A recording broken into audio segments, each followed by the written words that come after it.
Buenas tardes, hermanos. Estamos de nuevo reunidos para juntos compartir la palabra del Señor y seguir edificándonos con esta serie de las cartas a las 7 iglesias de Asia Menor, las 7 iglesias de Apocalipsis. A diferencia de los otros días, hoy no voy a empezar cantando. ¿Por qué? Porque cuando pongo una canción de otro autor o algún fondo de otra canción, normalmente tienen copyright. Y YouTube me ha mandado en un par de ocasiones avisos de que pueden silenciar los vídeos. Es decir, no permitir que se hagan públicos, incluso quitarles el volumen porque tienen contenido teóricamente de otro autor. Entonces no quiero tener ese problema, no quiero que llegue a pasar eso. No entiendo mucho tampoco de las redes, me limito a darle al botón de emitir en directo y luego al botón de acabar la emisión. Así que no me voy a arriesgar, ya que quiero que la serie completa esté en las redes sociales. Así que a diferencia de una canción, hoy antes de orar quiero hacer otra cosa. Hoy quiero recomendar un libro. Lo que voy a hacer hoy y mañana y también el sábado, si no me equivoco, será eso, recomendar cada uno de los días un libro que a mí personalmente me ha ayudado muchísimo y me ha edificado en gran manera. El domingo será diferente porque el domingo, si Dios lo permite, estaré al lado también de mi esposa, que ella sí que nos acompañará entonces con el piano y cantaremos y creo que no habrá ningún problema. El libro que quiero recomendar hoy es el siguiente. Se llama Preguntas y respuestas sobre cómo interpretar la Biblia. Preguntas y respuestas sobre cómo interpretar la Biblia. El autor es Robert L. Plummer. Como muchos sabrán, he empezado a cursar otros estudios y estos estudios teológicos los he empezado a cursar en el Seminario Bautista de Southern. Y estoy empezando con la asignatura de hermenéutica. Estamos viendo cómo interpretar las escrituras, es cómo conocer la Biblia, cómo interpretar la Biblia, cómo entender la Biblia. Y uno de los 2 libros que estamos tratando es el de Preguntas y respuestas sobre cómo interpretar la Biblia de Plummer. Hablando con otros amigos pastores, es el que más se recomienda en cuanto a hermenéutica, uno de los que más se recomiendan y una obra que creo yo todo creyente debería leer. Le voy a decir algunos de los temas que aparecen en el índice. Por ejemplo, le sonará muy básico, pero las cosas se van poniendo mejor con el paso del libro. ¿Qué es la Biblia? ¿Cómo está organizada la Biblia? ¿Quién escribió la Biblia? ¿Contiene la Biblia errores? ¿Fueron transmitidos con exactitud los antiguos manuscritos de la Biblia? ¿Quién determinó qué libros deberían incluirse en la Biblia? Como sabrán, por ejemplo, la Biblia que usa la Iglesia Católica Romana contiene unos libros llamados apócrifos o deuterocanónicos que no están en el canon protestante. El por qué estar o no estar esos libros. Luego sigue, ¿por qué es importante interpretar la Biblia? ¿Cómo se ha interpretado la Biblia a lo largo de la historia de la Iglesia? Algunos principios generales de interpretación bíblica. ¿Cómo puedo mejorar como intérprete de la Biblia? ¿Qué libros o herramientas son útiles y hay disponibles para la interpretación bíblica? Luego, ¿qué determina el significado de un texto? ¿Puede tener un texto más de un significado? ¿Cuál es el papel del Espíritu Santo en la determinación del significado? ¿Cuál es el mensaje principal de la Biblia? ¿Es realmente toda la Biblia acerca de Jesús? ¿Tienen todos los mandamientos de la Biblia aplicación para el día de hoy? ¿Por qué no puede ponerse de acuerdo las personas en cuanto a lo que la Biblia dice? ¿Cómo se identifica un género literario y por qué es importante? ¿Cómo se interpreta la narrativa histórica y la profecía y la literatura apocalíptica? ¿Cómo se interpreta el lenguaje exagerado o hiperbólico? ¿Cómo se interpretan las figuras del lenguaje? ¿Cómo se interpretan los proverbios, la poesía, los salmos, las parábolas, las epístolas? ¿Qué nos dice la Biblia acerca del futuro? ¿Qué es la crítica bíblica? ¿Qué es la teoría del discurso como acción? ¿Qué es la interpretación teológica de las Escrituras? ¿Y cuáles son algunas de otras tendencias recientes de interpretación bíblica? Como verán, un contenido sumamente rico. Y seguramente usted va a leer los Salmos y hay cosas que no entiende. Aquí dice cómo interpretar los Salmos. O el libro de Eclesiastés, un libro complicado para muchas personas de entender. ¿Cómo se interpreta Eclesiastés? O el libro de Apocalipsis, que para unos es tan complejo y difícil de entender. ¿Cómo se interpreta la literatura apocalíptica? O cómo se leen los evangelios, o cómo entender bien las parábolas, o las epístolas.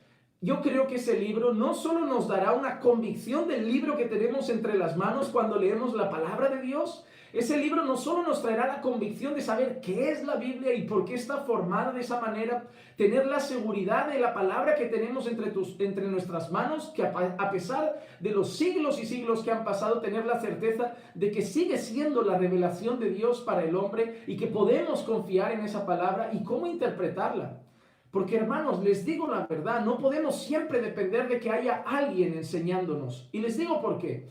Porque si nosotros ponemos toda nuestra dependencia en que otra persona nos enseñe, ¿saben qué sucederá? Si yo no tengo herramientas propias de interpretación bíblica y dependo siempre de que otra persona me enseñe, voy a aceptar lo que la otra persona dice por falta de conocimiento. Entonces asimilaré lo que esa persona dice, aunque no tenga fundamento, porque yo no sé la realidad. Entonces cualquier cosa que me digan será la realidad. Por ejemplo, antiguamente la Iglesia Católica Romana luchaba para que todo se hiciera en latín. Por muchos siglos se esforzaron porque todo se hiciera únicamente en latín. Era el idioma del clérigo. ¿Qué pasaba? La gente, el populacho, por decirlo de alguna manera, nosotros no sabíamos latín, no conocíamos el latín. Entonces todo lo que decían los curas, los obispos, los arzobispos, todo lo que decían las figuras y representantes de la Iglesia Católica Romana se respondía con un fuerte y contundente amén. Porque si ellos eran los que entendían el lenguaje, ellos eran los que entendían el idioma, ellos eran los que entendían la verdad. Y nosotros teníamos que limitarnos a aceptarlo. Cuando la Biblia empieza a surgir en inglés, empieza a surgir en alemán, se traduce al español y tantas otras lenguas, empieza a abrir los ojos de las personas y decir, no, nos han tomado el pelo, porque aquí dice esto, aquí dice aquello, aquí dice esto otro. ¿Cómo que María es mediadora? Pero si aquí dice que solo hay un mediador entre Dios y los hombres y es Jesús. Y empieza a llegar libertad a la mente cautiva de las personas. Así que recomiendo el libro otra vez, Preguntas y respuestas sobre cómo interpretar la Biblia de Robert L. Plummer, para que tengan ustedes mismos con sus propias herramientas, libros, la palabra del Señor, la posibilidad de estudiar y entender en profundidad lo que el Señor dice a su pueblo. Ahora sí, hermanos, vamos a entregar este tiempo en las manos del Señor en oración. Vamos a pedir la guía del Señor, la bendición del Señor para esta tarde preciosa que tenemos por delante. Y vamos a nuestra cuarta carta. Ya nos quedarán solamente 3. Y en este caso es la iglesia en Tiatira. Vamos a orar. Padre, te damos gracias, Señor, por el sol que hoy entra por nuestras ventanas. Gracias, Señor, porque tenemos un techo que cubre nuestras cabezas. Gracias, Señor, porque pones el pan de cada día en nuestra mesa y porque cuidas de cada una de nuestras necesidades. Gracias, Señor, por el latir de nuestro corazón, por el aire de nuestros pulmones. Gracias porque podemos ver con nuestros ojos, Señor, porque podemos tocar con nuestras manos, andar con nuestros pies, por todo, Señor. Todo lo que a veces olvidamos y creemos que es habitual, pero que otros no tienen y nosotros sí. Te damos las gracias, pero sobre todo, Señor, gracias por la vida eterna que tenemos en Cristo. Gracias, Señor, por habernos alcanzado con el Evangelio. Gracias, Señor, por habernos alcanzado, Señor, a través de la obra redentora de tu Hijo y obrando a través de tu Santo Espíritu, Señor, en nuestros corazones y habernos escogido, Señor, para vida eterna. Gracias, Señor, porque siendo aún pecadores, Cristo murió por nosotros. Hoy, Padre, venimos otra tarde más ante tu palabra, con el único deseo, la única intención, Señor, de poder sumergirnos en las palabras de este libro precioso, que es Apocalipsis, lleno de tanto ánimo, de tanta fuerza, Señor, para nosotros, tu pueblo. El libro de Apocalipsis, Señor, solo nos muestra una cosa, al Cristo vencedor y a una iglesia que a pesar de que sufre en muchas ocasiones, es una iglesia segura en las manos de su Señor. Por eso, Padre, habla a nuestros corazones. Habla a nuestras vidas, edifícanos hoy en gran manera a través de la palabra que vamos a estar compartiendo y edifica, Señor, a todos aquellos que vayan a escuchar este mensaje en algún momento. Y te pido, Señor, todo esto en el nombre de Jesús. Amén, amén y amén. Vamos entonces, hermanos, a abrir nuestras Biblias. Apocalipsis capítulo 2, versículos 18 al 29.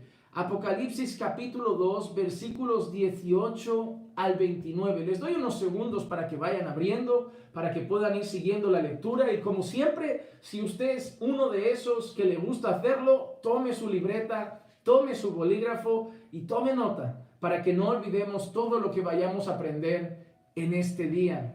Hoy vamos a estar hablando de la iglesia en Tiatira. Así que Apocalipsis capítulo 2, versículos 18 al 29. Y de la misma manera que el otro día tuvimos la carta más cortita, hoy creo que tenemos la carta más extensa. Vamos allá. Dice así la palabra del Señor. Y escribe al ángel de la iglesia en Tiatira, el Hijo de Dios, que tiene ojos como llama de fuego y cuyos pies son semejantes al bronce bruñido, dice esto. Yo conozco tus obras, tu amor, tu fe, tu servicio y tu perseverancia, y que tus obras recientes son mayores que las primeras. Pero tengo esto contra ti, que toleras a esa mujer Jezabel, que se dice ser profetisa, y enseña y seduce a mis siervos a que cometan actos inmorales y coman cosas sacrificadas a los ídolos. Le he dado tiempo para arrepentirse, y no quiere arrepentirse de su inmoralidad. Mira, la postraré en cama, y a los que cometen adulterio con ella, los arrojaré en gran tribulación, si no se arrepienten de las obras de ella. Y a sus hijos mataré con pestilencia, y todas las iglesias sabrán que yo soy el que escudriña las mentes y los corazones, y os daré a cada uno según vuestras obras. Pero a vosotros, a los demás que están en Tiatira, a cuantos no tienen esta doctrina, que no han conocido las cosas profundas de Satanás, como ellos las llaman, os digo, no os impongo otra carga. No obstante, lo que tenéis, retenedlo hasta que yo venga.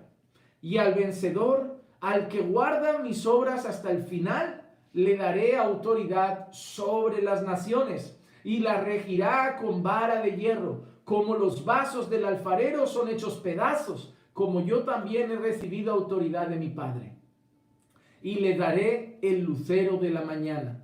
El que tiene oído, oiga lo que el Espíritu le dice a la iglesia, a las iglesias. Hermanos, hoy llegamos a Tiatira. Hemos pasado por Éfeso, hemos pasado por Esmirna, hemos pasado por Pérgamo y ahora llegamos a Tiatira. Nos quedarán tres: Sardis, Filadelfia y Laodicea. La estructura de la carta de hoy es semejante a la de todas las demás. Un poco de alabanza hacia la iglesia por sus buenas cualidades y una crítica o llamada de atención a la iglesia por algunos defectos o deficiencias que está teniendo en aquel momento. Y de la misma manera que nos habíamos sorprendido ayer con personajes del Antiguo Testamento, ¿no? Aquellos que mantenían la doctrina de Balaam o aquellos que seguían la doctrina de los Nicolaitas. Hoy nos sorprendemos porque vuelve a aparecer en la carta a Tiatira un personaje del Antiguo Testamento. Y no es que aquella mujer haya resucitado, como diremos más adelante, pero es un símil. Lo que la mujer o quien estaba haciendo eso dentro de Tiatira hacía es comparativo a lo que Jezabel hizo en el Antiguo Testamento. Entonces, ayer vimos a Balaam, vimos a los Nicolaitas, y hoy aparece en nuestro marco de Tiatira Jezabel.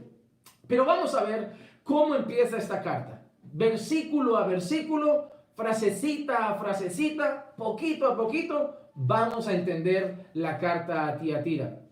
Dice así: y escribe al ángel de la iglesia. Recordamos lo de siempre, al ángel de la iglesia. Si yo ahora les preguntara qué quiere decir al ángel de la iglesia, ¿cuántos lo recuerdan? ¿Cuántos han seguido nuestras enseñanzas hasta el día de hoy? Exacto. Ángel de la iglesia, la palabra ángelos griego representa un mensajero, representa a alguien que da un mensaje, y en este caso, cuando se refiere al ángel de la iglesia, se refiere al anciano o los ancianos principales de aquella congregación. En concreto, ahora se dirige a los ancianos o al anciano que está al frente de la iglesia en Tiatira. Y es curioso que las mayores palabras y el mayor mensaje, el más amplio, se dirige hacia la iglesia que realmente en cuanto a reputación era la más pequeña.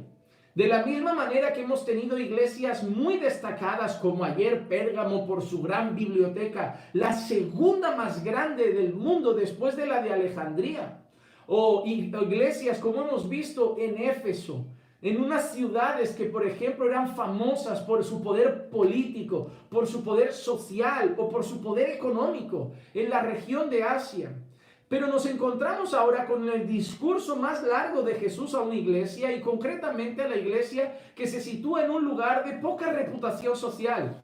Tiatira no era un lugar famoso, no era un lugar muy reconocido, era un lugar importante por temas comerciales. Tiatira era una ciudad de paso donde se hacía mucho comercio. Era un lugar donde comerciantes de diferentes áreas se reunían porque por ahí pasaba el correo romano. El correo imperial pasaba por ahí, circulaba por Tiatira y entonces habría muchos caminos a temas comerciales. Se comerciaba cosas de todo tipo. Por ejemplo, he visto un poco la historia y era normal comerciar con lana, con cuero, con lino, con bronce. Había muchos tintoreros y sastres. Y también algo muy importante, en Tiatira había la costumbre de trabajar con telas de púrpura, que era algo muy reconocido aquel entonces. Era una tela fina, una tela que solo usaba la gente que tenía dinero para permitirse ese tipo de tela. Era quizá los Dior de nuestros días, o los Armani de nuestro tiempo, o no sé qué marcas conocen ustedes, pero eran unas telas realmente muy reconocidas, de mucho valor. Y cuando uno lee Tiatira y lee telas de púrpura, automáticamente aparece un personaje en el libro de los Hechos. Por ejemplo, cuando nosotros leemos Hechos capítulo 16, versículo 14, aparece esto. Y estaba escuchando cierta mujer llamada Lidia, de la ciudad de Tiatira, vendedora de telas de púrpura, que adoraba a Dios. Y el Señor abrió su corazón para que recibiera lo que Pablo decía. En este caso, cuando nosotros pensamos en Tiatira y en esas telas lujosas de púrpura, aparece una mujer reconocida y que probablemente tuviera una buena reputación social y una buena condición económica, puesto que se dedicaba a estas telas lujosas, las telas de púrpura. Y es el caso de Lidia. Y antes de seguir con el tema de la carta a Tiatira, yo siempre me he asombrado con el tema de Lidia por un motivo. Porque el tema de Lidia es uno de los momentos de la historia del libro de Hechos. Realmente toda la Biblia lo refleja, pero es uno de los momentos en los que más se ve la soberanía de Dios en la salvación de las personas. Nos encontramos a Pablo un día de reposo predicando cerca de un lugar donde estaban las mujeres reunidas. Había un grupo de mujeres reunidas y Pablo estaba compartiendo el evangelio. No estaba compartiendo otra cosa que no fuera el evangelio de Jesucristo. Y por ahí aparece Lidia. No estaba entre esas mujeres. El relato dice que Lidia aparece por ahí caminando. No sé, quizá iba a hacer algún acto comercial o se estaba dando un paseo o simplemente quería contemplar la mañana, salir no sé, a desayunar o hacer alguna cosa. Pero Lidia pasaba por ahí. Su intención no era escuchar a Pablo. Su intención no era ser parte del grupo de mujeres que estaban escuchando la palabra y la enseñanza. Pero Lidia pasa por ahí y dice la Escritura que el Señor toca el corazón de Lidia para que escuchara lo que el apóstol Pablo estaba diciendo. Y refleja a Lidia como una mujer de Tiatira que vende telas de púrpura y dice que adoraba a Dios. Esa expresión que adoraba a Dios nos enseña que probablemente Lidia era una mujer que practicaba regularmente y fielmente la religión judía. Una mujer temerosa del Señor, pero una mujer que no conocía a Cristo, que no conocía el Evangelio. Entonces no era salva. Podía practicar la religión judía del momento, ser temerosa del Dios de los judíos en aquel instante, temer al Señor que entregó la ley a Moisés, pero no conocer al único mediador entre Dios y los hombres, Jesucristo, y lo que Él había hecho por nosotros en la cruz del Calvario, que Él era el Mesías anunciado y que también era el Dios encarnado. Entonces, cuando pasa por ahí, Pablo está hablando a otro grupo de mujeres y Dios abre su corazón para que escuchara lo que Pablo estaba diciendo. Y si seguimos el relato, vemos automáticamente que Lidia se convierte. Esto me hace pensar en algo. A veces está uno predicando a una persona, no sé, en una calle, en el banco de una plaza, a veces les habrá pasado seguramente. Está hablando a un grupo de personas y a veces la persona que no está en ese grupo, uno percibe que está a lo lejos, pero está prestando atención. Miren, yo les voy a decir una cosa, prediquen. Prediquen la palabra desde un banco, desde una plaza, en medio de una calle.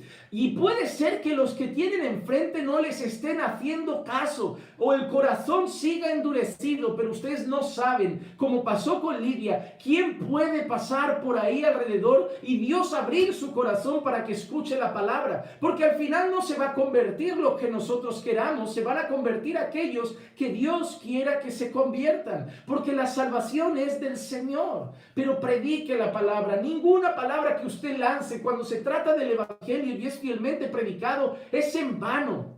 Usted puede pensar, no da fruto, no da fruto, no da fruto. Sí, la Biblia dice que nada de lo que haces para el Señor es en vano. El apóstol Pablo está hablando para un grupo de mujeres, no para Lidia, pero el Señor tocó el corazón de Lidia porque Dios es soberano en la salvación.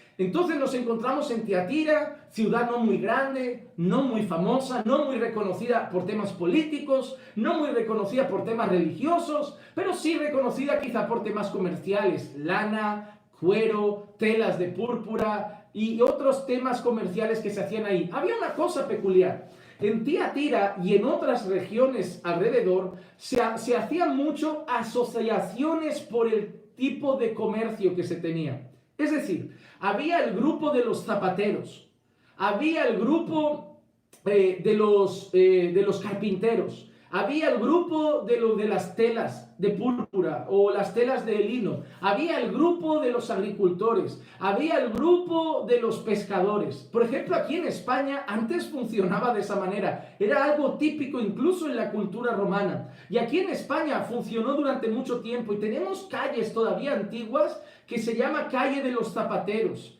avenida de los agricultores, calle de los comerciantes de, yo qué sé, y aquí en España todavía tenemos calles que se llaman de esa manera. Allí era común. Y hay una cosa que investigando un poco me di cuenta, aquí en España, según la profesión, tenían lo que le llamamos, no sé cómo le llamarán en sus países, el patrón. Era como un santo, como un ídolo que se asignaba a ese tipo de producto o a ese tipo de comercio. El patrón de los zapateros, el patrón de los pescadores, el patrón de los militares, el patrón de los agricultores. No sé si en sus países tienen esto, pero aquí por tradición, historia y cultura era común. Pues en Tiatira y en las regiones de alrededor, pero concretamente en Tiatira, era común. Estaba el ídolo, el dios, la deidad de los vendedores de telas. Estaba la deidad de los soldados, la deidad de los pescadores. Por ejemplo, los soldados adoraban a Marte. Por ejemplo, los comerciantes adoraban a Mercurio. Y habían cosas así, eran muy comunes. Y el problema era este, que si tú no eras parte de la asociación, si no eras parte del grupo, entonces tú quedabas excluido y difícilmente podías hacer comercio. O te unías al colectivo de los agricultores o al colectivo de los pescadores o al colectivo de los zapateros, o quedabas excluido y tenías pocas posibilidades de hacer dinero en Tiatira. ¿Qué pasa? Que hacer parte de ese colectivo representaba tener esa deidad, ese ídolo. Había adoración a otros dioses en esos colectivos. Y por otro lado, había adoración también al emperador. Como en otros casos, también se le consideraba una deidad. Entonces, las personas de Tiatira y los creyentes tenían que tomar decisiones difíciles. ¿Cómo actúa un creyente en esas circunstancias? Para ti hoy es muy sencillo porque dices, no, pues se tendrían que abstener. Yo sé que para nosotros es fácil y la teoría la sabemos, pero no estamos ahí. Para ellos abstenerse podía resultar no tener comida el día de mañana. Para ellos abstenerse podía resultar no alimentar a sus hijos. Y son decisiones que uno sabe la respuesta, pero son difíciles de tomar en algunas circunstancias. ¿Se deberían arriesgar a seguir firmes a sus valores? o deberían moverse y progresar económicamente? ¿Deberían mantener su conciencia pura o entrar en el esquema social para no perder su dinero? ¿Deberían ser santos o deberían ser otro más de la ciudad y del comercio? Si dejaran la asociación, probablemente perderían su trabajo, su reputación y sus ganancias. Pero participar de la asociación también conllevaba idolatría y luego muchas veces fiestas que acababan en inmoralidad. Entonces los creyentes en Tiatira tienen una encrucijada. O nos rendimos ante el mundo y la sociedad o nos rendimos a Cristo. Y a veces rendirse a Cristo conlleva sacrificios. Recuerden que el apóstol Pablo a nosotros también nos dice eso, a todos los creyentes. Os ruego pues por las misericordias de Dios que presentéis vuestros cuerpos como sacrificio vivo, santo y agradable a Dios, que es vuestro culto racional. No os conforméis a este siglo, sino transformaos mediante la renovación de vuestro entendimiento para conocer la voluntad de Dios, lo que es bueno, agradable y perfecto. Entonces, debemos ser renovados por el Espíritu de la palabra, renovados en nuestra mente por el poder del Evangelio, y debemos resistir a conformarnos a este siglo. Y eso es lo que hacían los hermanos de Tiatira. A lo mejor nosotros es distinto, pero debemos resistir al dinero exagerado, a la vanagloria, al sexo, a la inmoralidad, a la fornicación, a la promiscuidad, al libertinaje, al afán, a tantas otras cosas que se han vuelto un ídolo. Quizá vivimos en sociedades que dicen ser ateas, que no adoran a Marte, y no adoran a Mercurio, y no adoran ni siquiera al único Dios verdadero, pero adoran el dinero.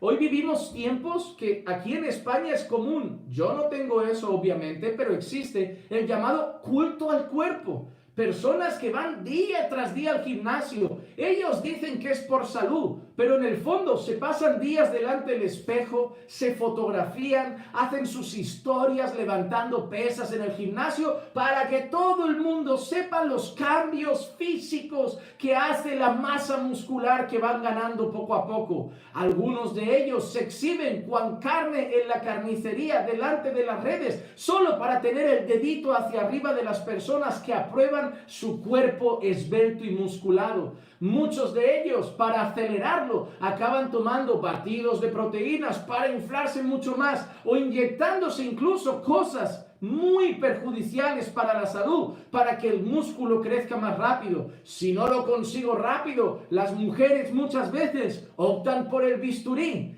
cirugía plástica, plástico en los senos, plástico por atrás, plástico por adelante, liposucción por aquí, pómulos, quita las arrugas, quita las patas de gallo, ponte más frente, quítate más frente, recorta la oreja, ponte más oreja, lo que quieras. Pero al final, para poner la foto en las redes y tener los 1500 likes de la gente que dice te ves esbelta.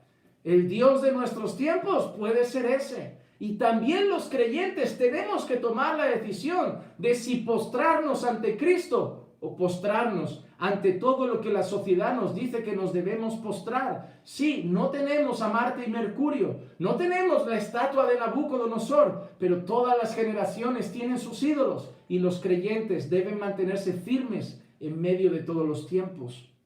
Vamos a seguir adelante, que todavía seguimos en el versículo 18. Dice así: ahora como siempre, Cristo se presenta. Y esta vez lo hace con tres cualidades: el Hijo de Dios, que tiene ojos como llama de fuego y cuyos pies son semejantes al bronce bruñido.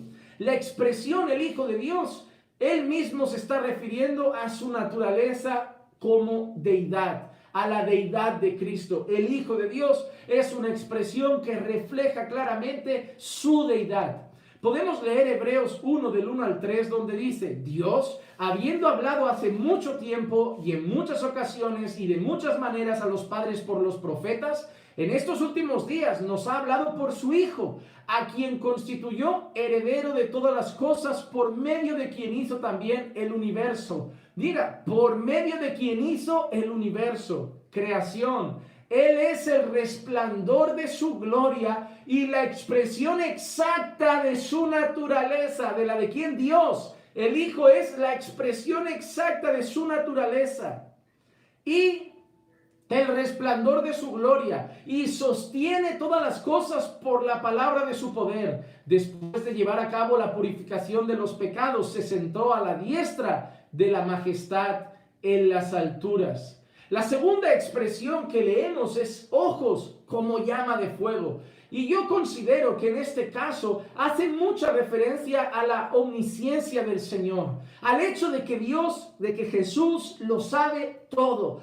de que todas las cosas están absolutamente desnudas delante de Él. Ojos abrasadores como llama de fuego me muestran a alguien que es capaz de contemplar las cosas que queremos ocultar, aun nosotros cubriéndonos con una montaña, escondiéndonos en la cueva más profunda. El Señor Jesús podría vernos y ver lo más profundo de nuestro ser. Apocalipsis 19, la primera parte del versículo 12, existe la misma expresión: sus ojos son una llama de fuego.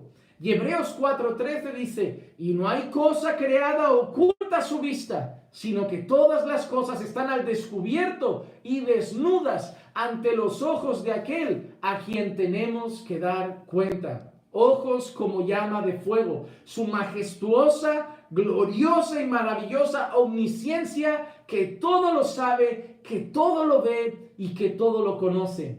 Qué confianza saber que allí donde estamos y allí donde nos encontramos, los ojos del Señor están sobre nosotros. Pero eso es un mensaje de consuelo y a la vez un mensaje de alerta. Porque cuando nos sentimos mal, nos sentimos solos y nos sentimos desamparados, sabemos que los ojos del Señor están mirando hacia nosotros también. Pero cuando pensamos en pecar, cuando no nos ve nuestra esposa, o no nos ve el pastor, o no nos ve otra persona, nadie ve lo que vemos en internet, lo que vemos en el teléfono, lo que vemos por la calle, lo que pensamos hacer, debemos recordar que los ojos del Señor, que son como llama de fuego, están sobre nosotros y vamos a dar cuenta por lo que vamos a hacer. Y la última expresión, la expresión de los pies como bronce bruñido. El bronce bruñido era un metal muy resistente. Se refiere a su fortaleza, a su poder y a su fuerza.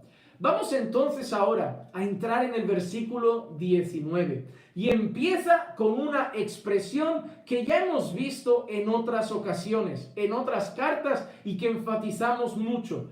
Yo conozco tus obras. Yo conozco tus obras. El Señor le vuelve a decir a la iglesia que esos ojos como llama de fuego que todo lo ven, ven a la iglesia en Tiatira, ven a los creyentes en Tiatira y que Él conoce sus obras. Él sabe cómo se conduce la iglesia. Él sabe lo que la iglesia está haciendo. Él sabe el trabajo que la iglesia está realizando. Él sabe la labor que los creyentes en Tiatira están llevando a cabo. Yo conozco tus obras. Y ahora empieza a citar otras cosas que él conoce, tus obras. Y ahora empieza a mencionar algo que destaca mucho sobre otras iglesias, tu amor, tu amor. Y yo quiero hacer una pausa, porque no creo que sea cualquier cosa o no sea casualidad que el Señor alabe el amor que veía en Tiatira. ¿Por qué? No en todas las cartas el Señor dice, yo veo tu amor. No en todas lo dice. Pero en Tiatira lo destaca, conozco tus obras y conozco tu amor. La realidad es que tú dirás, ya, pero todas las iglesias del Señor aman. Yo creo que sí. Es verdad que dentro de las iglesias locales hay gente que ama y hay gente que no ama. Hay gente que ama más y hay gente que ama menos. Pero la realidad es que todos los creyentes buscamos amar. Pero ¿por qué a Tiatira el Señor le destaca ese hecho? El hecho de que el amor de Tiatira, yo conozco tu amor. Porque probablemente, a diferencia de otras iglesias, el amor era muy evidente en Tiatira. Miren, yo les voy a contar algo. Por la gracia del Señor, he podido predicar en varias iglesias. Y por la gracia del Señor, ya he podido ir a algún que otro país. Y me doy cuenta de una cosa. Aunque todas las iglesias puedan ser del Señor, aunque todas las iglesias que he visitado y he predicado puedan ser cristianas, no todas reflejan el amor de la misma manera. Hay iglesias que tú llegas de donde sea y te hacen sentir como en casa. Te aman, te cuidan, te muestran afecto y cariño, no por grandes cantidades de dinero, porque hay otras que te muestran todo menos amor y te dan una gran cantidad de dinero y te dicen, toma tu ofrenda, que parece más un pago que realmente una muestra de afecto o cariño. Miren, la realidad es que a veces uno va a predicar a iglesias y se siente un producto, se siente un trabajador. Y son esos lugares que uno vuelve diciendo, Señor, gracias por haber podido plantar la semilla, pero yo allí no vuelvo nunca. Y a lo mejor se vuelve uno con una ofrenda que le han dado. Sin embargo, se vuelve triste.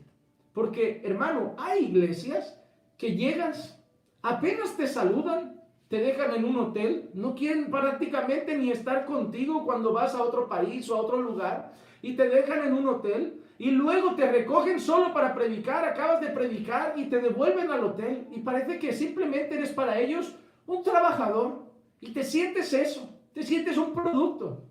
Son creyentes, probablemente, a veces pienso que es por la cultura, por el ambiente, porque pensaré, no sé, igual el carácter hispano, latino es distinto y a lo mejor el carácter norteamericano es otra cosa. Pero hay sitios que realmente es frío, hermano, que en vez de cenar contigo te dan un vale y te dicen, mira, puedes ir a ese restaurante y con ese vale puedes cenar lo que quieras. Y tú dices, ¿sales de tu casa? ¿Vas a predicar fuera? ¿No estás con tu familia? Al menos desearás estar con gente. Y te sientes un producto. Hay pastores que pasan por eso. No todo es tan bonito. Pero también es cierto que a veces uno sale de casa, sale solo. O a lo mejor deja a su esposa, otros dejan a sus hijos. Y va a un lugar que desconoce, intentando simplemente servir al Señor y compartir una semilla de palabra fiel al Evangelio allí donde va. Pero hermanos, hay gente que el trayecto hace que pase rápido. Lo hacen sentirse amado, lo hacen sentirse querido. Hay gente que llega y lo primero que le preguntan es si está cansado, necesita algo. No por mimarlo, porque es normal, porque te has pasado a veces 12, 14, 16 horas de viaje en avión para llegar allí. Y son considerados. Y a veces en vez de decirle, mira, vamos a llevarlo a tal sitio, lo invitan a su casa, que es mucho mejor que un restaurante. Y lo invitan a tomar un café con un bollo. Un café con un pan dulce. No, hermano, yo me encanta. Miren, de momento los mejores hospedando han sido mexicanos. No tengo nada en contra de los demás, pero la verdad es que hasta hoy conmigo particularmente se han llevado la palma.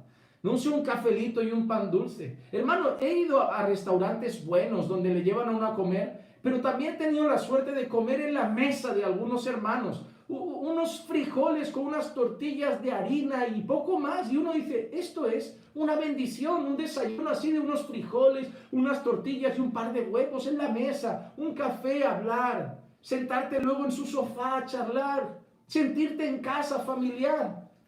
Porque hay gente que realmente es hospitalaria, muestra amor, muestra afecto. Y en las iglesias hoy pasa lo mismo. Todos somos creyentes, amamos a Dios sobre todas las cosas y al prójimo como a nosotros mismos. Pero hermano, hay gente realmente arisca. Hay gente arisca en la iglesia que dice amar, pero no sé qué expresión de amor le habrán enseñado. Pero no le gusta estar con nadie. Siempre entra en la iglesia y sale corriendo, apenas saluda, no se despide. Llega, el hermano vino, sí vimos la sombra pasar. No, son cosas así.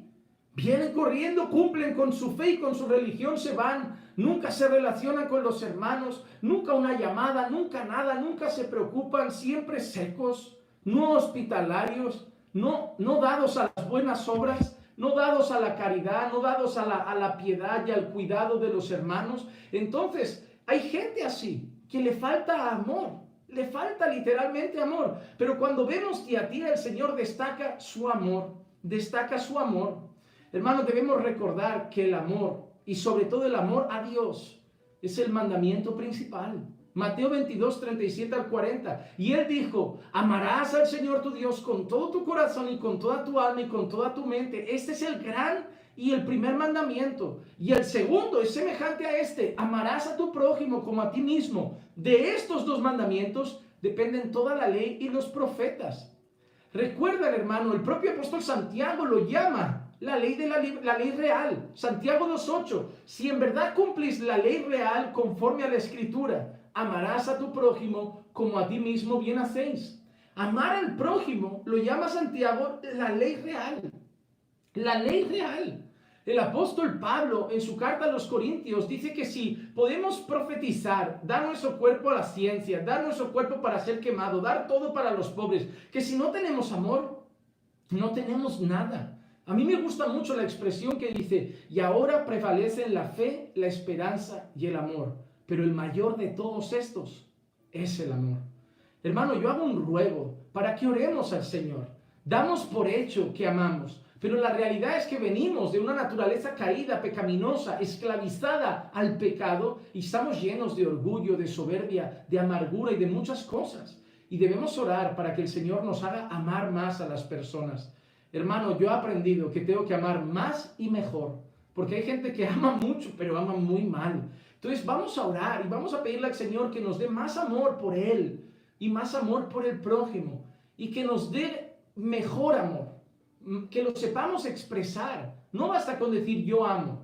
Hay que expresar ese amor, saber expresarlo. Hermano, tú no me dices a mí que Jesús te ama simplemente porque sabes que Jesús ama. Pero Jesús expresó ese amor. Y la mayor expresión de ese amor fue entregar su vida en aquella cruz por nuestros pecados. ¿Qué más cosas dice? Vamos a seguir adelante rápido. Yo conozco tus obras, tu amor, y ahora dice tu fe. Tu fe. Cuando se refiere a fe, habla de convicción. Yo conozco tu convicción, tus creencias, tu fe. Y luego dice tu servicio. Tu servicio. Conozco tu trabajo, tu esfuerzo, tu dedicación. Y servicio normalmente implica un trabajo que hacemos para otras personas. Porque muchas veces trabajamos en algo que nos aporta a nosotros. Pero el servicio es algo que ofrecemos hacia otra persona. Es como un esclavo hacia su Señor, un siervo. Lo que nosotros damos a Dios, no esperando recibir nada a cambio, porque ya nos lo ha dado todo, pero servimos al Señor. ¿Por qué? Por gozo, por gratitud, por amor hacia Él. Así, Tiatira reconocía también su servicio, su trabajo y dedicación hacia el prójimo. Y por último, tu perseverancia. Tu perseverancia. Esto es una palabra que ha aparecido en más de una carta de diferentes formas, pero al final todo apunta a lo mismo. La iglesia que el Señor respeta, la iglesia que agrada al Señor es una iglesia perseverante. En medio de las dificultades, la palabra perseverancia aquí en griego original es más una palabra que podría haberse traducido más como paciencia. Como paciencia. La traducción aquí yo creo que se encajaría mucho mejor paciencia. Lo que implica en este texto la realidad es que Tiatira sufría pruebas, adversidades, situaciones difíciles y era perseverante y tenía paciencia en medio de todo eso. Y la palabra perseverar es algo que siempre ha acompañado a los siervos del Señor. Apocalipsis 1:9. Yo, Juan, vuestro hermano y compañero en la tribulación. ¿Compañero en qué? En la tribulación, en el reino y en la perseverancia en Jesús. Me encontraba en la isla llamada Patmos a causa de la palabra de Dios y del testimonio de Jesús. Apocalipsis 2:2. Yo conozco tus obras, tu fatiga y tu perseverancia, y que no puedes soportar a los malos, y has sometido a prueba a los que dicen ser apóstoles y no lo son, y los has hallado mentirosos. Ahí también vemos la perseverancia de una iglesia. Apocalipsis 13:10. Si alguno es destinado a la cautividad va. Si alguno ha de morir a espada ha de morir. Aquí está la perseverancia y la fe de los santos. Y Apocalipsis 14:12. Aquí está la perseverancia de los santos que guardan los mandamientos de Dios y la fe de Jesús. Hermano, te voy a decir una cosa.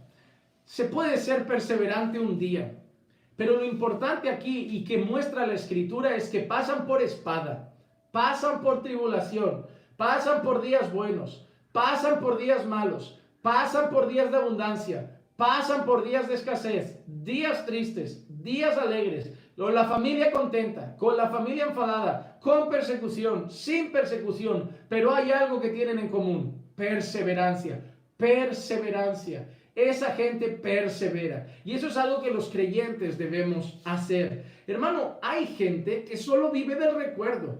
Miren, al estar pastoreando en una iglesia local recibimos muchas visitas y más por la página de Facebook que empezó a dar a conocer el ministerio. Mucha gente viene y siguen haciendo lo que nos llena de mucha alegría. Vienen de vacaciones de otros países, de otras ciudades y siempre intentan pasar para visitar nuestra congregación un domingo, asistir a un culto, poder saludarnos y poder vernos las caras un poco en persona.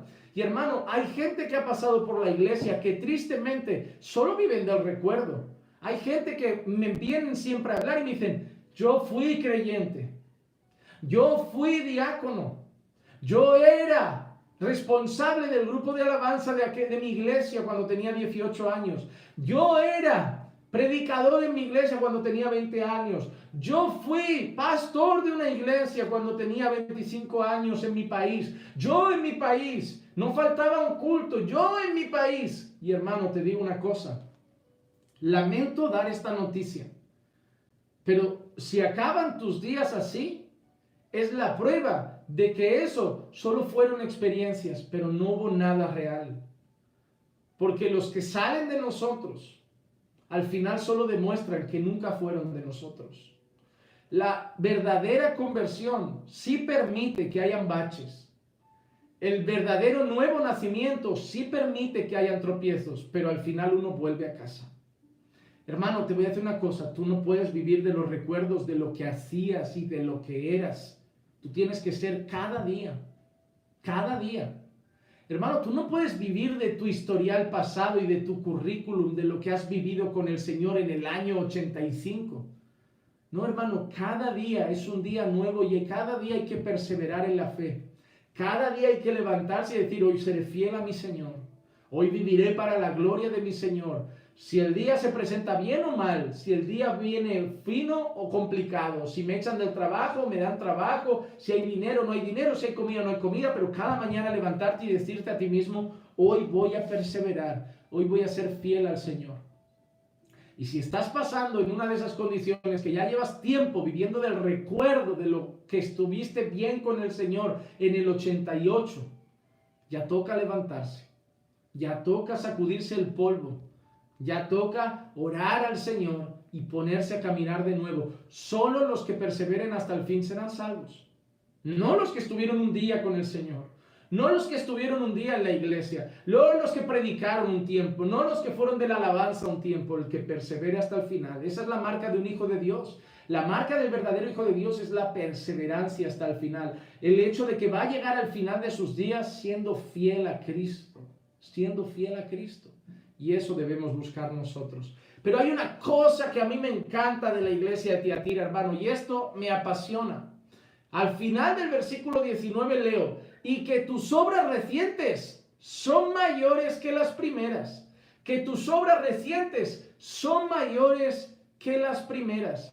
Y hermano, hay una cosa maravillosa. El hecho de que Tiatira es alabada por sus obras, por su amor, por su servicio y por su perseverancia. Y dice, y que tus obras presentes son mayores que las primeras. Hay gente, como hemos dicho, que vive en el recuerdo de lo que era y ahora va en picado. Y se va enfriando, se va apagando, va dejando de hacer. Yo evangelizaba, ya no, ahora hablo un poco, menos, ya no le hablo a nadie del Señor. Yo hacía esto, ahora ya no voy. Yo iba a la iglesia todos los días a reunirme con mis hermanos, ahora voy 3 días a la semana, 2 días a la semana, 1 día a la semana, una vez cada 15 días, una vez al mes, ya hace 6 meses que no voy. Y van de mal en peor con el Señor, de mal en peor. Sin embargo, Tiatira le dice, tus obras de hoy son mayores que las primeras. Hermanos de Tiatira, estáis yendo para arriba. Hermanos de Tiatira, estáis incrementando, estáis subiendo, estáis creciendo, estáis mejorando. Todo lo contrario que la iglesia en Éfeso. Pero tengo contra ti que has dejado tu primer amor. Éfeso, estás yendo para atrás. Estás perdiendo fervor. Estás perdiendo pasión por mí. Estás perdiendo amor. Pero Tiatira, tu amor, tu servicio, tu perseverancia, tus obras de hoy están siendo mayores que las primeras. Éfeso estaba para abajo.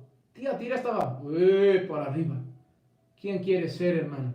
¿El reflejo de una iglesia que está perdiendo el amor y la pasión por el Señor, o el reflejo de una iglesia que está creciendo en obras, creciendo en servicio, creciendo en amor, creciendo en perseverancia, y que sus obras de hoy son mayores que las primeras? Que el Señor nos levante más cada día, nos levante más cada día, que cada día tengamos más obras, más servicio y más amor por el Señor, para que cuando el Señor nos mire, hermanos, pueda decir: tus obras de hoy son mayores que las primeras, y cada año el Señor vaya obrando y perfeccionando la obra en cada uno de nosotros. Pero hermanos, hay una cosa importante, y ahora lo vamos a ver, que en Tiatira no todo era bueno, porque había un grupo que estaba bien, pero había un grupo que estaba mal. Apocalipsis 2:24 dice: pero a vosotros, a los demás que están en Tiatira, a cuantos no tienen esta doctrina, que no han conocido las cosas profundas de Satanás, como ellos las llaman, os digo,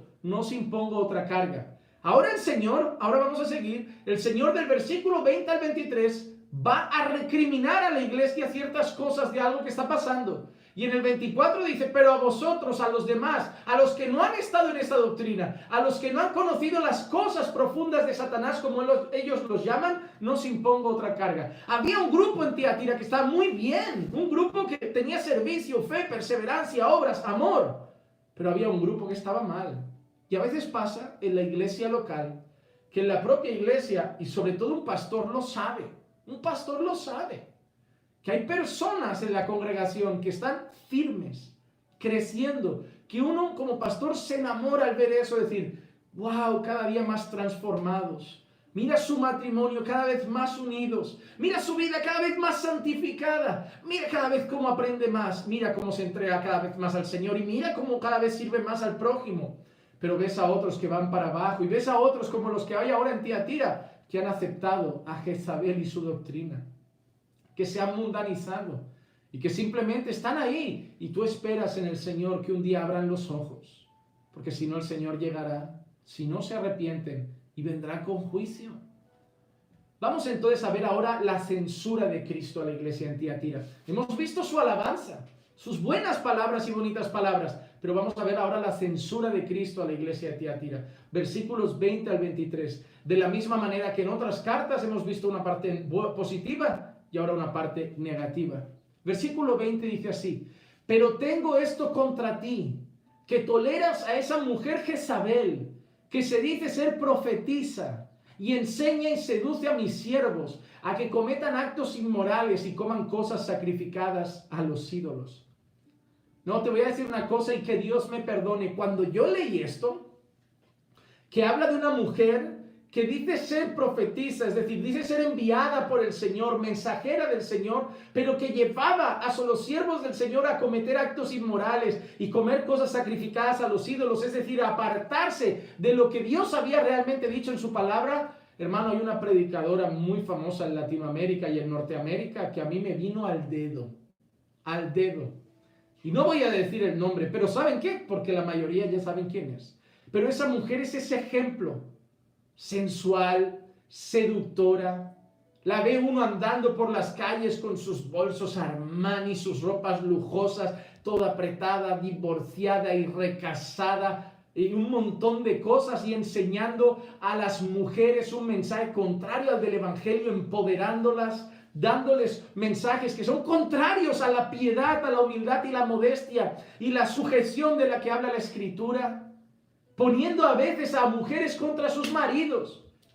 Claro, cuando tú te has divorciado así de cualquier forma y sin motivo alguno, es muy fácil decir: si no te respeta, déjalo. Si no te trata bien, déjalo. Pues ¿sabes qué? Si todos los matrimonios fuéramos así, si te falta respeto, déjalo, y si te falta a ella el respeto, la dejas a ella, ningún matrimonio estaría. Pero realmente es que hay verdadera gente creyente, que lucha, que se esfuerza, que ora, porque confía en el poder de un Dios que restaura hogares, en el poder de un Dios que restaura familias. Y no vamos a entrar en este mundo de hoy que a la que me molestas un poquito, carta de divorcio y nos vamos a por otro. No. ¿Saben qué? Aquí hay un Dios que cambia familias, aquí hay un Dios que cambia matrimonios, un Dios que cambia maridos, un Dios que cambia esposas, un Dios que cambia hijos, un Dios que cambia hogares. Pero no queremos orar, no queremos clamar, no queremos tomar nuestra cruz cruz, no queremos negarnos a nosotros mismos, y si no me das bien, otro puerta, y mañana el tercero, el cuarto, el quinto. A ver, tú me vas a seguir mi ministerio, mi llamado, mi apostolado, mi pastorado, mi profetizado, ¿vas a seguirlo? Pues venga, perrito, detrás de mí, sentadito en primera fila, que aquí la que aporta el dinero, que soy famosa, soy yo. Si no, no me interesas, porque ese fue el argumento que yo escuché en la entrevista. El Señor me ha dado un ministerio y Él no me quiere acompañar, pues fuera. ¿Cómo? Hermano, tristemente te voy a decir una cosa. Si mi esposa ahora mismo se le girara la cabeza y dijera, yo ya no te acompaño, ahora vas tú a la iglesia solo, yo no podría decir cambio de esposa porque yo sigo con mi iglesia. No, yo tendría que apartar por un tiempo mi congregación y venirme a casa y arreglar esto. Y si Dios quiere, volver a la congregación. Porque la primera congregación de cada uno es nuestra familia. Doy gracias a Dios que tengo una esposa que me apoya en el ministerio, que me acompaña y que me ayuda, porque es ayuda idónea. Pero si pasara eso, el primer ministerio es nuestra casa. No he visto ninguna vez esa locura, y menos en la Biblia, de decir, como no quieres ser la mujer de un pastor, pues entonces yo te dejo y me busco una que sí quiera ser la mujer de un pastor. No. Algo tiene que ir mal ahí si el Señor llama a su marido y no pone confianza y paz en el corazón de su esposa. Hermano, te voy a dar un consejo. Si tu esposa te está frenando, frénate. Porque no hay nada peor que entrar en un ministerio y que tu mujer no entre contigo. No que ella sea pastora, ni que sea la ayudante del maestro, ni de nada. Pero es tu esposa. Es tu esposa. Y el ministerio va a traer cargas a tu casa, a tu vida, que si ella no te está apoyando y ayudando, va a resentir tu matrimonio. Sois un equipo y vais en el mismo barco. Y como tú te hundas, os hundís los dos. Pero mira a esta mujer. Toleras a esa mujer Jezabel que se dice ser profetisa y enseña y seduce a mis siervos a que cometan actos inmorales y que coman cosas sacrificadas a los ídolos. Hermano, Jezabel no estaba ahí, igual que Balaam no estaba, igual que los nicolaitas no estaban, pero la doctrina de Balaam estaba en otra iglesia, la doctrina de los nicolaitas estaba, y en este caso había una mujer. Define una mujer. Si no, lo definiría quizá como el siervo de Jezabel o el hijo de Jezabel, pero dice, toleras a esa mujer Jezabel. Hermano, cuando nosotros leemos cosas sobre Jezabel, podemos leer, por ejemplo, Primera de Reyes 19:1. Y Acab le contó a Jezabel todo lo que Elías había hecho y cómo había matado a espada a todos los profetas. Jezabel iba en contra de los verdaderos mensajeros de Dios, de la verdad de la palabra del Señor. Cuando leemos Primera de Reyes 16:31 al 33, y como si fuera poco el andar en los pecados de Jeroboam, hijo de Nabat, tomó por mujer a Jezabel, hija de Baal, rey de los Sidonios, y fue a servir a Baal y le adoró. Y edificó un altar a Baal en la casa de Baal que edificó en Samaria. Acab hizo también una acera. Así Acab hizo más para provocar al Señor, Dios de Israel, que todos los reyes de Israel que fueron antes que él. ¿Por qué? Porque no tuvo vista a la hora de elegir mujer. Primera de Reyes 21:5. Ciertamente no hubo ninguno como Acab que se vendiera para hacer lo malo ante los ojos del Señor, porque Jezabel, su mujer, lo había incitado. ¿Saben qué le enseñaba Jezabel a Acab? Acab llega con una tradición histórica de un pueblo monoteísta. Al único Dios verdadero adoraban. Y Acab llega, yo soy el rey de este pueblo, de la nación de Israel, del pueblo de Dios, del Dios que nos libró de Egipto, del Dios que nos libró de Faraón, del único Dios verdadero, del Dios que dio las leyes, porque solo hay un Dios. Ahí Acab mira y se enamora de esa señora. ¿Cómo se llama usted? Jezabel, seductora, bonita, sensual, apariencia bonita, atrayente. ¿Y qué hace Acab? Cae en sus redes. Ahí Jezabel llega al oído de Acab y le dice, Acab, cariño mío, ¿qué quieres, mi amor? Estoy triste. ¿Por qué, Jezabel, amor mío? Porque yo respeto a tu Dios, pero tú no respetas al mío. Jezabel, ya, pero es que aquí creemos que solo hay un Dios verdadero y solo Él debe ser adorado. Y empieza a tocarle el oído, Acab. Ya, amor, pero ¿qué dirán? No, pero no importa, tú eres el rey. Lo que tú digas lo harán. Y Acab, ¿sabes qué? Dios sabe que para ti Él es el importante y que Baal lo haces por mí. Dios te va a entender. Y la gente así podrá elegir el que quiera al Señor del pueblo de Israel. Y el que quiera a Baal. Y acaba ahí escuchando una noche y otra noche y otra noche. Y la veía ahí enfadada. Jezabel, ven, vamos a tener hoy intimidad. No, y no quiero. ¿Por qué no, Jezabel? Llevas 3 días que no me tocas. ¿Por qué no me das a Baal? Porque es así. Juegan con la sensualidad, juegan con la sexualidad. Y al final acá, ¿qué hace? Bueno, Jezabel, voy a decirle al pueblo de Dios, al pueblo de Israel, que a partir de ahora aquí se adorará a Dios y a Baal. Y no solo eso, haré hasta una cera para tenerte feliz. ¡Ay, eres el mejor, el más bueno de todos! Ahí llega Elías, trayendo palabra de Dios, enfrentando la idolatría. Y Jezabel dice, vamos a matarlo, vamos a por él. Y todos contra Elías, todos contra Elías. Era un bicho, ponía a la gente contra el Señor, ponía a la gente contra la palabra, llevaba la idolatría, traía la promiscuidad, traía la adoración a falsas deidades.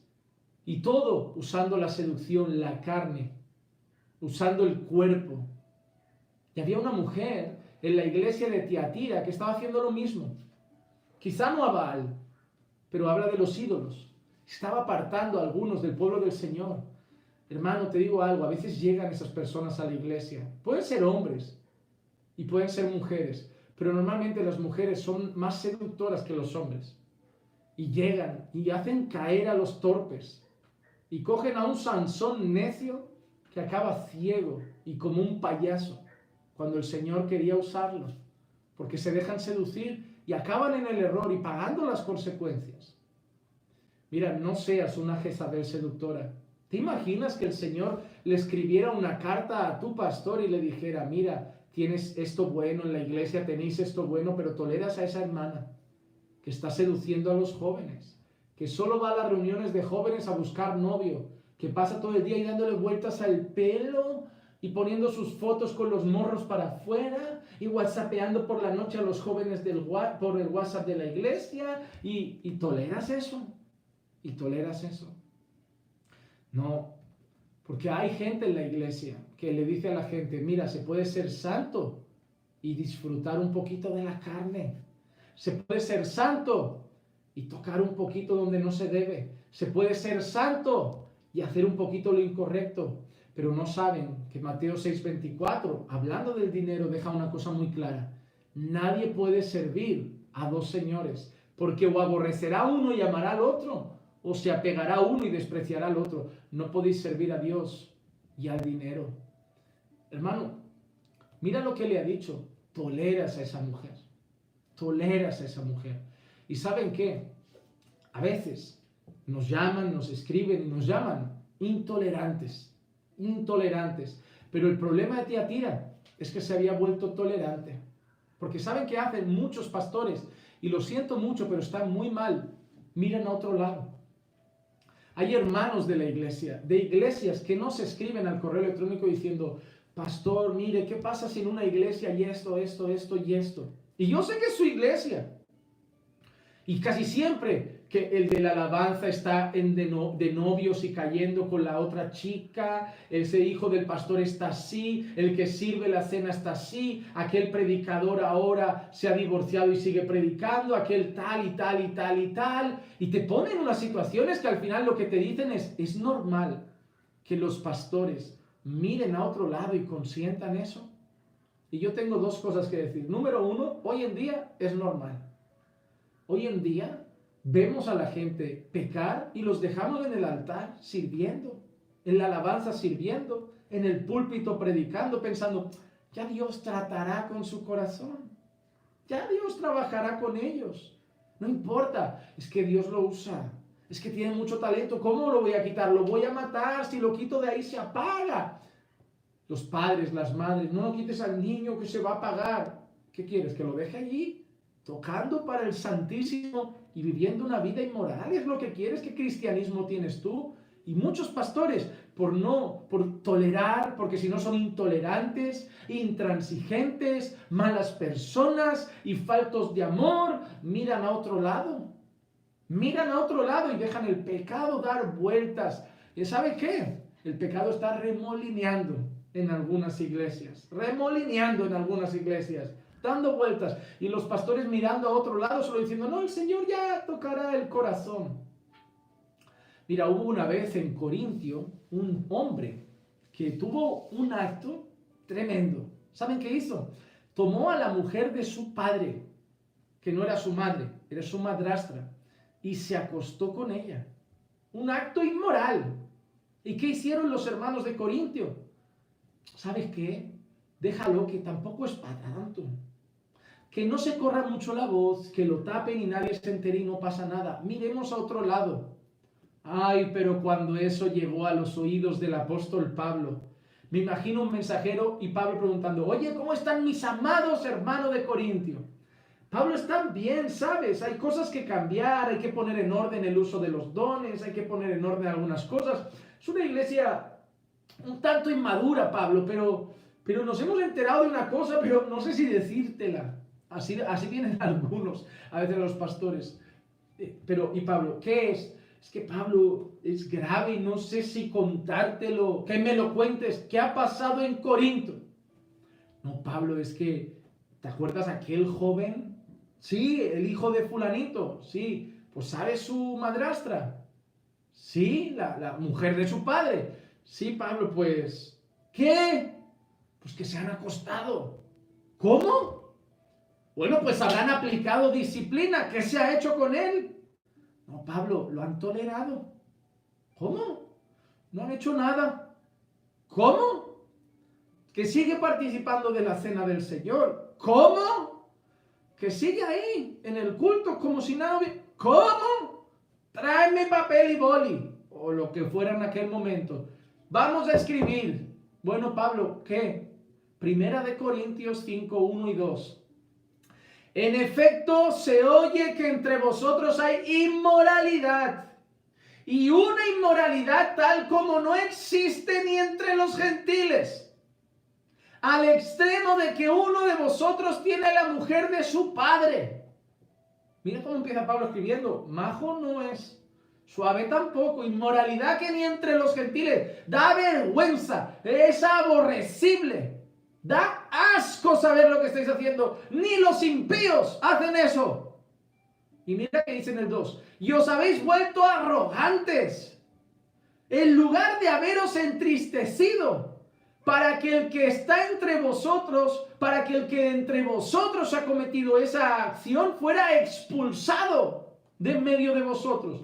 Mira lo que dice Pablo.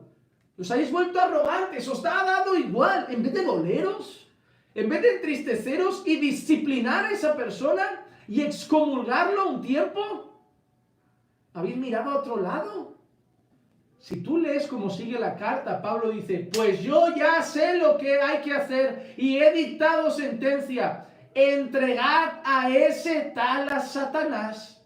No, Pablo no miraba a otro lado. Pablo no miraba a otro lado. Y la iglesia no puede mirar a otro lado. Cuando hay pecado tiene que haber disciplina. No se puede consentir el pecado en medio de las filas de nuestra congregación. No se puede mirar a otro lado cuando la gente cae en adulterio, cuando la gente cae en fornicación, cuando la gente cae en otras prácticas pecaminosas, en vicios, y dejarlos seguir participando y tan tranquilos y participando de la cena del Señor y como si nada. No se puede. Dios es santo y su iglesia debe reflejar santidad. Y si alguien en su iglesia no lo está haciendo, debe ser disciplinado. Y si hay que llegar al punto de la excomulgación, según lo que dice la Escritura, se hace. Se hace. Según lo que indica Mateo 18, por ejemplo, se hace. Pero no se puede tolerar el pecado. Hay que corregirse, porque el fin de la iglesia es glorificar a Dios, exaltar las Escrituras y vivir la palabra fomentando la santidad entre el pueblo del Señor. Pero nuestro Dios es bueno. Mira lo que dice en el versículo 21. Seguimos rápido hacia adelante, que si no, no acabamos. Le he dado tiempo para arrepentirse y no quiere arrepentirse de su inmoralidad. Hermano, Dios es tan bueno que mira que ha dicho, le he dado tiempo para arrepentirse y no quiere arrepentirse de su inmoralidad. ¿Sabes lo que quiere decir el Señor? Que lo que está pasando no lleva un día, no lleva una semana. Probablemente no era un mes, a lo mejor era un año, 2 años. Y el Señor dice, le he dado tiempo para arrepentirse. Hermano, el Señor no ha venido con un machete a degollar a la gente que está haciendo eso en aquel mundo. Ha fallado, voy a matarlo, ha fallado, voy a matarlo. El Señor dice, no, le he dado tiempo. Han pasado días y yo ahí esperando. Arrepiéntete, arrepiéntete. El Señor es bueno, hermano. Hermano, te voy a decir una cosa. Que el Señor no esté castigando lo que estás haciendo ahora no significa que el Señor no lo esté viendo. A lo mejor eres como esa mujer o tienes otras cosas y el Señor está diciendo, le estoy dando tiempo para que se arrepienta, pero no se arrepiente. Hermano, el Señor nos está dando tiempo, a algunos nos da tiempo, quizá os está dando tiempo para arrepentiros de algunas cosas. Hazlo mientras hay tiempo. Cuando yo leo Mateo 23:37, mira por ejemplo, Jerusalén, Jerusalén, la que mata a los profetas y apedrea a los que son enviados a ella. ¿Cuántas veces quise juntar a tus hijos como la gallina junta sus pollitos debajo de sus alas y no quisiste? O Hechos 7:51, vosotros que sois de dura cerviz e incircuncisos de corazón y de oídos, resistid siempre al Espíritu Santo como hicieron vuestros padres, así también hacéis vosotros. Hermano, el día de arrepentirse es hoy. El día de arrepentirse es hoy.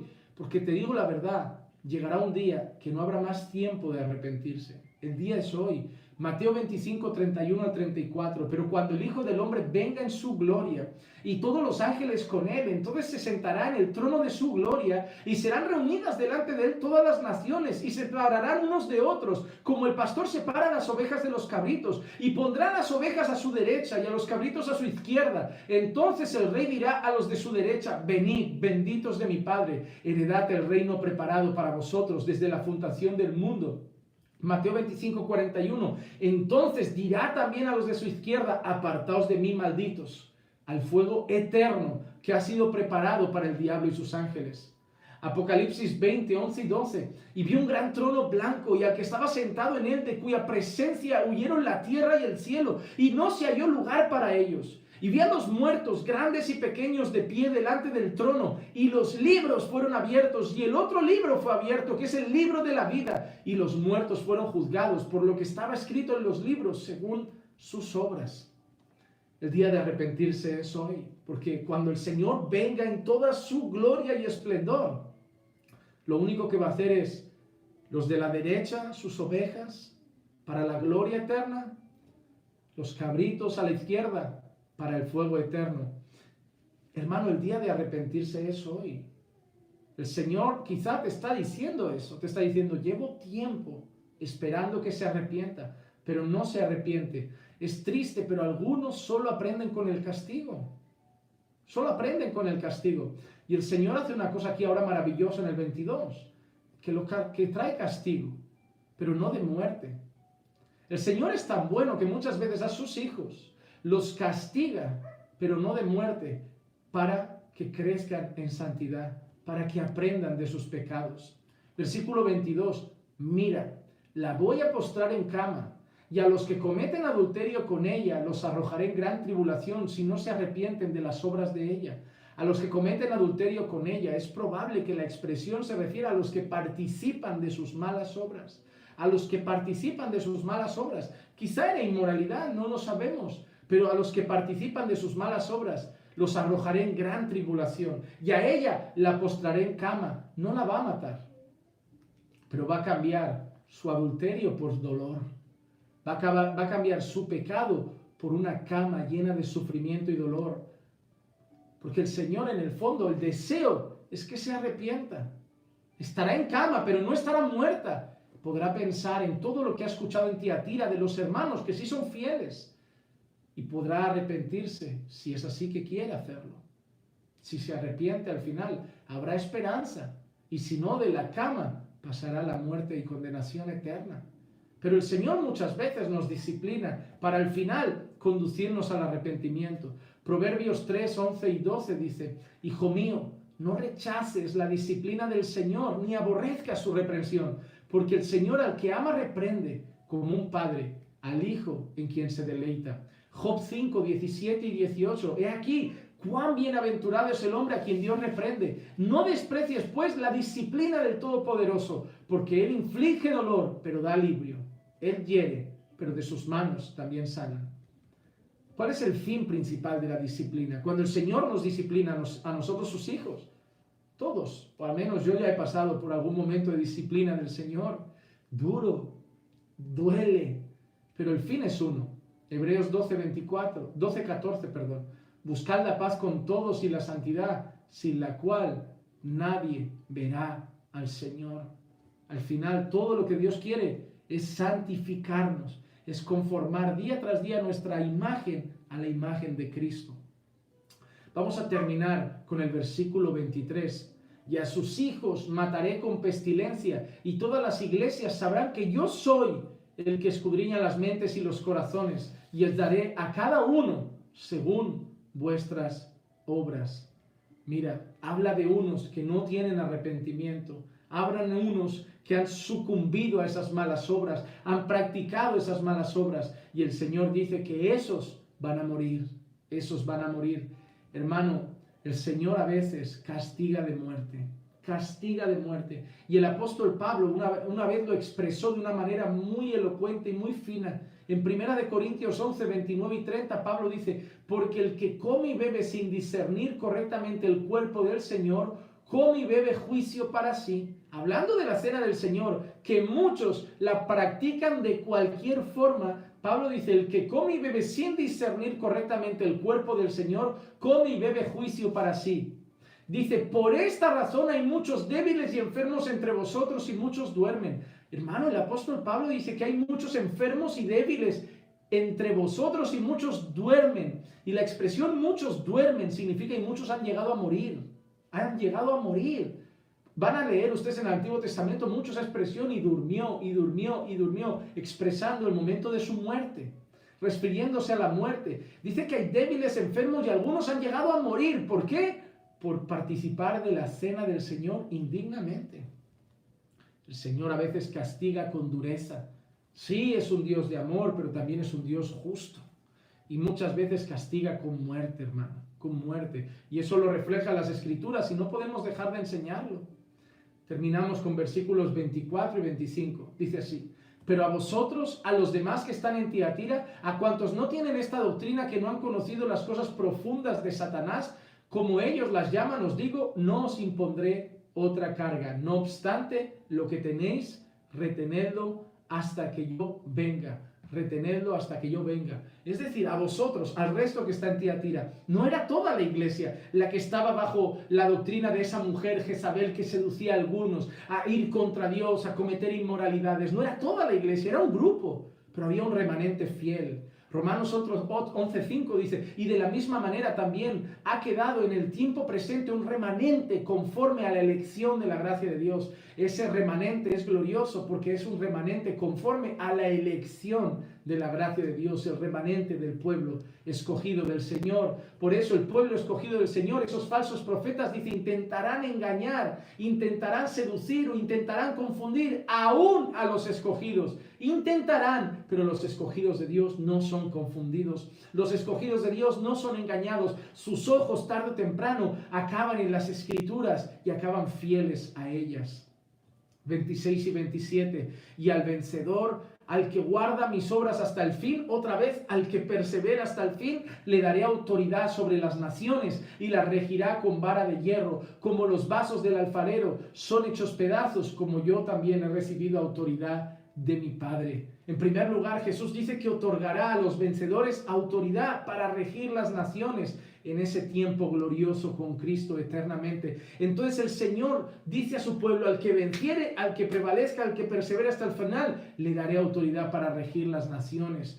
Primeramente da autoridad porque dice que Él la ha recibido del Padre. Mateo 28, 18, acercándose Jesús les habló diciendo: toda autoridad me ha sido dada en el cielo y en la tierra. Y lo que vemos en ese pasaje de Apocalipsis es la expresión de Salmos 2, 8 y 9. Pídeme y te daré las naciones como herencia tuya y como posesión tuya los confines de la tierra. Tú los quebrantarás con vara de hierro y los desmenuzarás como vaso de alfarero. El Señor dice que otorgará a su iglesia autoridad para regir las naciones y les dará también el lucero de la mañana. El lucero de la mañana. ¿Y quién es el lucero de la mañana? El lucero de la mañana es Cristo. Ayer veíamos que el regalo más grande que esperaba a los fieles, a los que permanecían firmes hasta el final, era el maná, el pan del cielo y el pan de vida, que era Cristo. Y hoy dice que el regalo final no es realmente la autoridad para regir las naciones. El mayor regalo que va a ser para los que perseveran es el lucero de la mañana.